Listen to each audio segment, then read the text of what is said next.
Hi, how you doing? Today we're going to talk about terminology, specifically in wrestling and early pugilism. I'm not sure why I felt the need to clarify that. What else would you expect me to talk about?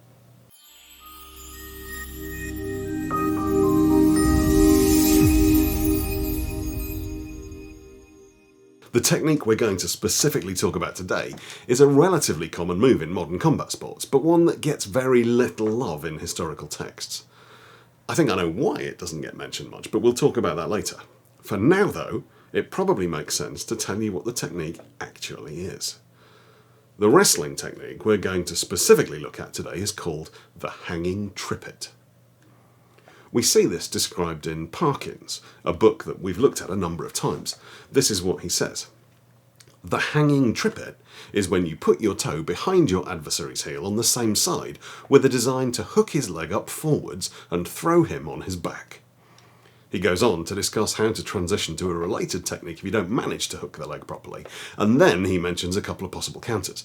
But we'll save those bits for a video when I have a second person and we can actually demonstrate the technique. The first thing I want to talk about is the name itself, because it's a little unusual, you've got to admit. I've got a real love for this sort of language, the archaic forms of words that make you feel like you understand them, but that actually don't really seem very familiar when you properly analyse them. So what is a hanging trippet? Pretty much every modern dictionary defines a trippet as a cam, wiper or projecting piece which strikes another piece repeatedly.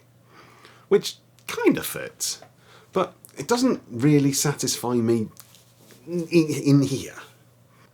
My gut feel is that, as definitions go, this one isn't quite right, and that this trippet is different, though likely shares a common etymology. Much more interestingly, there are a few examples of medieval English where the word is used to describe a trip or a type of wrestling throw. In a late 15th century mystery play depicting the death of King Herod, held in the British Library, we have this beautiful passage. I am sent from God, and death is my name. All thing that is on the ground I wield at my will, both man and beast and birds, wild and tame. When that I come them to, with death I do them kill. Herbs, grass, and trees strong, take them all in same. Yea, the great mighty oaks with my dint I spill. What man that I wrestle with, he shall right soon have shame. I give him such a trippet, he shall evermore lie still, for death cannot sport. I love that. What man that I wrestle with, I give him such a trippet. That's got to be our trippet, right? So based on this, I'd have to say that I think a trippet is a type of wrestling throw that involves a trip of some sort. And maybe that a hanging trippet is a specific example of the more general trippet group of throws. But we aren't done yet. However likely this feels, there is one more possibility. The Merriam-Webster dictionary also offers us trippet as a dialectal variant of trivet. A trivet is a three-legged stand, usually triangular, usually made of metal, for putting a hot pan or pot on, often in the fire itself.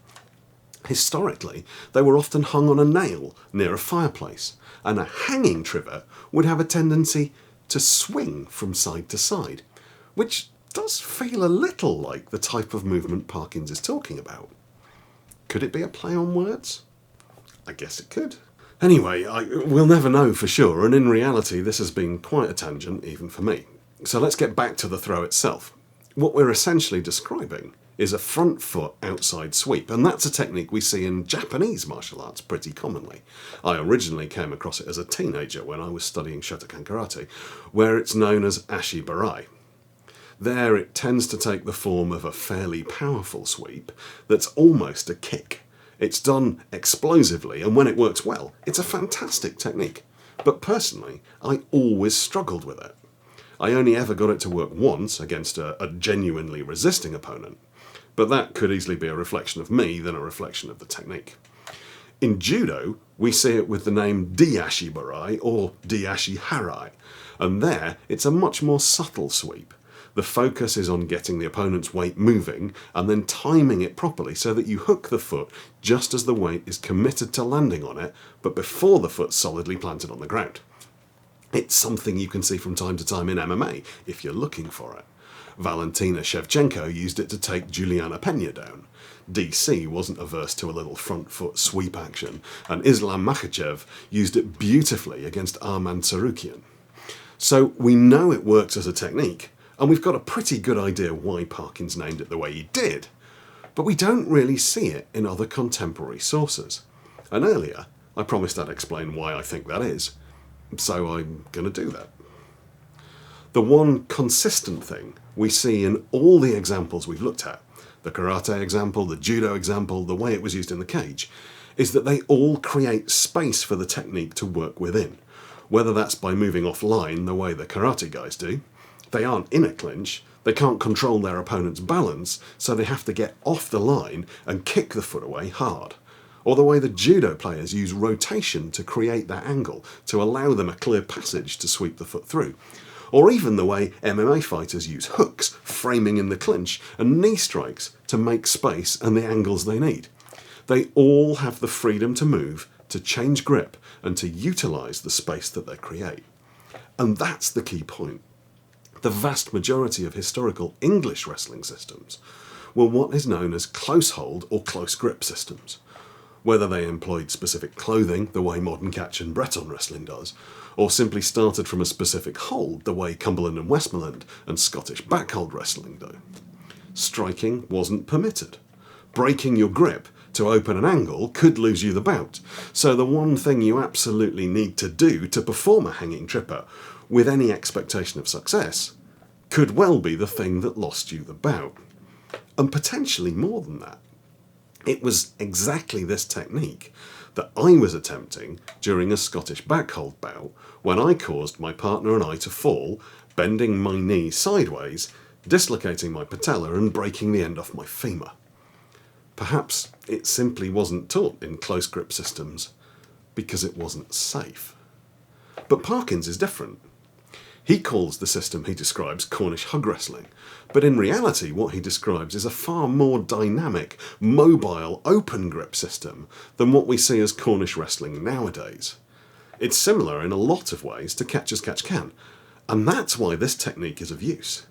It's closely related to the knee tap takedowns you see in modern catch, the sorts of things that were standard practice in Riley's gym in the early 20th century, the sort of things Billy Robinson was teaching to those of us lucky to get to train under him. But it wasn't a secret technique. It just almost never made it into the written records we have. I'm pretty confident that this technique would have been used in the boxing rings of the early era and the Broughton's rules era of pugilism. But the sad thing is, we have very little in the way of instruction or even accurate description from those periods. And because the sport has evolved so much since those days, because the Marquis of Queensberry's rules made those techniques illegal in the only place they were likely to survive, nowadays we call it ashimarai, or a front foot sweep, when in reality what we should be talking about is a hanging trippet. So now I want to push this across to you. Is this a technique you've come across? If you're a fighter, have you used it with any success in competition? And if you have, what do you call it? If you've made it this far into this video, I really want to ask you a favour. The one thing that makes a significant difference to my view count here on YouTube is when someone shares a video of mine on a popular forum or on social media. It genuinely is the difference between those videos that get somewhere in the region of 1,000 views or the few that have got hundreds of thousands of views. So if you're still watching and you found this one interesting, please consider sharing it somewhere. Thanks. I really appreciate it, and I'll see you soon.